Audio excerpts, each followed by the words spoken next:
সম্ভবত প্রতিষ্ঠার পর রাজনীতির ময়দানে সবচেয়ে ভালো সময় জামাত ইসলামী সাংগঠনিকভাবে পার করছে এখন।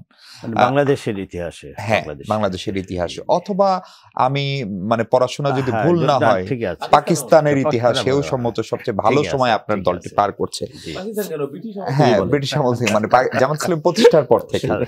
ফলে সেই জায়গা থেকে আপনারা এই নির্বাচনের যে তফসিল হচ্ছে সেইটা নিয়ে জামাতের ভিতরে উচ্ছ্বাসের মাত্রা, আগের যে কোনো নির্বাচন, ধরেন আপনারা বিএনপির সঙ্গে অংশীদার হয়ে নির্বাচন ছিলেন, সরকারে ছিলেন, আপনারা বিএনপিকে ক্ষমতায় যেতে অল্প আসন হলেও সেটি দিয়ে সহায়তা করেছেন, তার চেয়ে এবার নির্বাচনটা কেন জামাতের জন্য ইউনিক, এবং এই তফসিল ঘোষণায় আসলে আপনারা কতখানি সন্তুষ্ট? না, এটা ধন্যবাদ সকলকে। এটা শুধু জামাতের জন্য নয়, আমার মনে হয় গোটা জাতির জন্যই এই নির্বাচনটা একটি বিশেষ গুরুত্ব বহন করে। এটা আমরা সকলেই জানি যে বিগত সময়ে দীর্ঘদিন নির্বাচনের নামে মূলত প্রহসন চলেছে। তো মানুষ ভোট দিতে পারেনি, অথবা দিনের ভোট রাতে হয়েছে, অথবা ভোট হয়েছে একরকম, ফলাফল হয়েছে ভিন্ন রকম।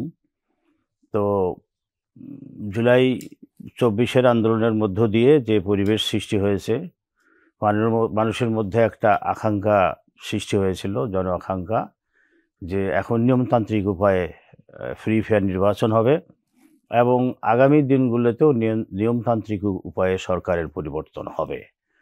তো সেদিক থেকে এই নির্বাচনটা ছিল খুবই কাঙ্ক্ষিত।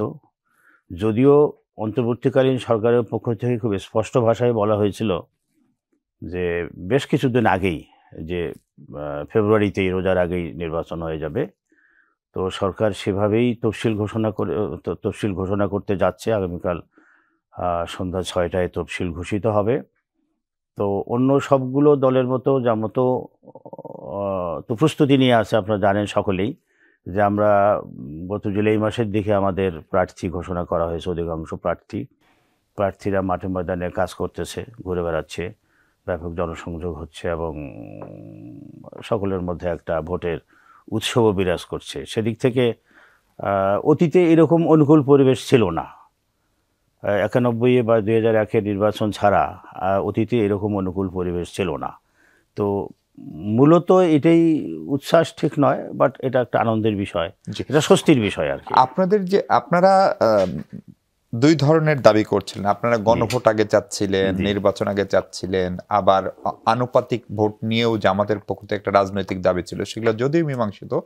কিন্তু আপনারা বিএনপি প্রার্থিতা ঘোষণা করার বা এনসিপি প্রার্থিতা ঘোষণা করার অনেক আগে প্রার্থিতা ঘোষণা করেছেন। সেখানে বেশ কিছু চমকও সম্মত থাকছে, আমরা যতটুকু দেখছি যে দু একটা জায়গায় অন্য ধর্মের প্রার্থী, কিন্তু নারী কাউকে আপনারা প্রার্থী করলেন না। এটা কি কেবলই সংরক্ষিত নারী আসনের জন্য, নাকি এটা জামাতের আদর্শিক জায়গা থেকে সেটি আপনারা করছেন না?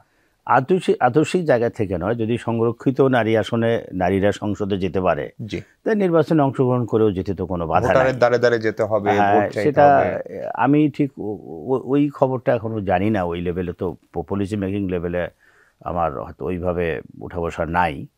তো বাট আমি মনে করি যদি সেরকম অনুকূল পরিবেশ হয়, বা হয়তো বা আছে, ওই যেটা বলা হচ্ছে যে চমক থাকতে পারে, সেই চমকের এটাও একটা হতে পারে, অস্বাভাবিক না। তবে আদর্শিক কোনো বাধা নাই, বা দলের পক্ষ থেকে নীতিগতভাবে কোনো বাধা আছে বলে আমার জানা নাই।